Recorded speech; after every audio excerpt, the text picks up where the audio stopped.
Hebu fikiria kitu kimoja. Unakula nyama kila siku, asubuhi, mchana au usiku. Unaona ni kawaida tu, lakini ndani ya mwili wako kuna mambo matatu yanaweza kuanza kutokea bila wewe kujua. Kwanza, nguvu zako zinaongezeka. Afya yako inaanza kubadilika kimya kimya.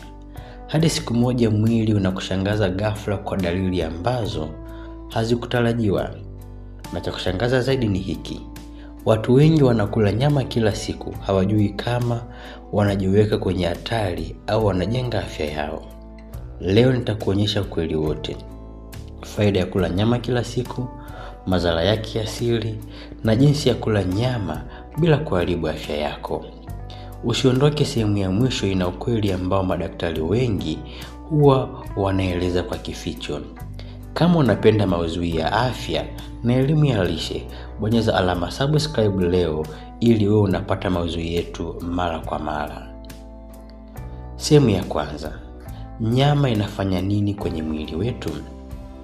Nyama ni moja ya vyakula vyenye nguvu sana mwilini kwa sababu vina protini ya kujenga misuli, madini ya chuma yani iron kuongeza damu, vitamini B12 kuimarisha mishipa ya fahamu, na mafuta kwa ajili ya nguvu na energy haraka.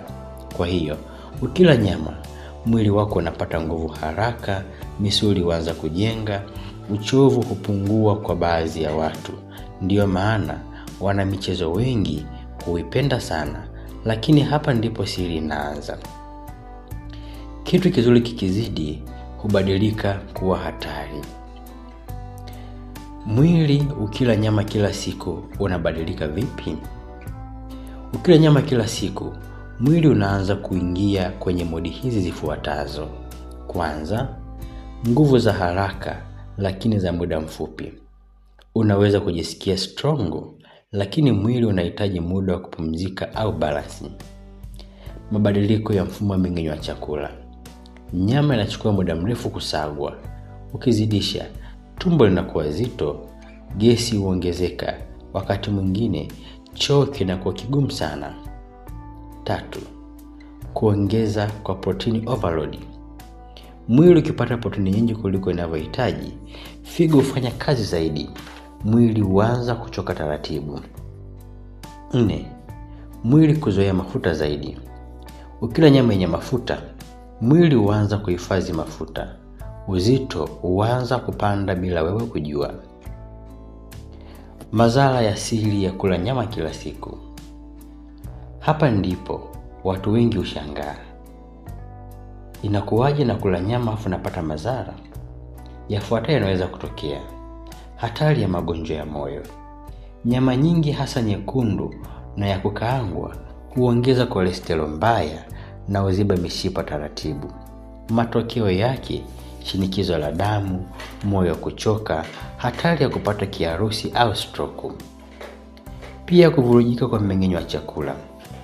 Ukikosa mboga na matunda, tumbo linaanza kuwa na constipation, yani choo kigumu. Gesi tumboni huongezeka. Hisia za uzito baada ya kula. Kuongezeka kwa uzito bila mpangilio. Nyama ina kalori nyingi sana. Ukizidisha, tumbo linaanza kujaza mafuta.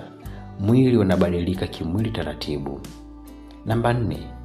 Figo hufanya kazi kupita kiasi. Protini nyingi huongeza mzigo kwa figo. Kwa muda mrefu huweza kudhoofisha kazi ya figo. 5. Hatari ya muda mrefu baadhi ya wagonjwa. Ulaji wa nyama iliyochomwa sana au processed huongeza hatari ya muda mrefu. Faida ya kula nyama kwa mpangilio sahihi. Sasa kweli ni huu. Nyama si mbaya. Ukila kwa kiasi inasaidia kuongeza damu, huimarisha misuli, huongeza nguvu na husaidia ukuaji kwa watoto. Tatizo si nyama. Tatizo ni kiasi na namna ya kupika. Jinsi ya kula nyama bila kuharibu afya yako. Hii huenda ukaifurahia nyama nyumbani bila madhara. Cha kwanza, usile kila siku. Kula mara 2 mpaka mara 4 kwa wiki inatosha kabisa. Namba 2, changanya na mboga kila mlo. Husaidia digestion ya afya ya moyo. Yaani unaweza ukala ugali, mboga majani pamoja na nyama, au wali, mboga majani pamoja na nyama na tunda. Pika kwa njia salama. Unaweza ukachemsha, ukaoka.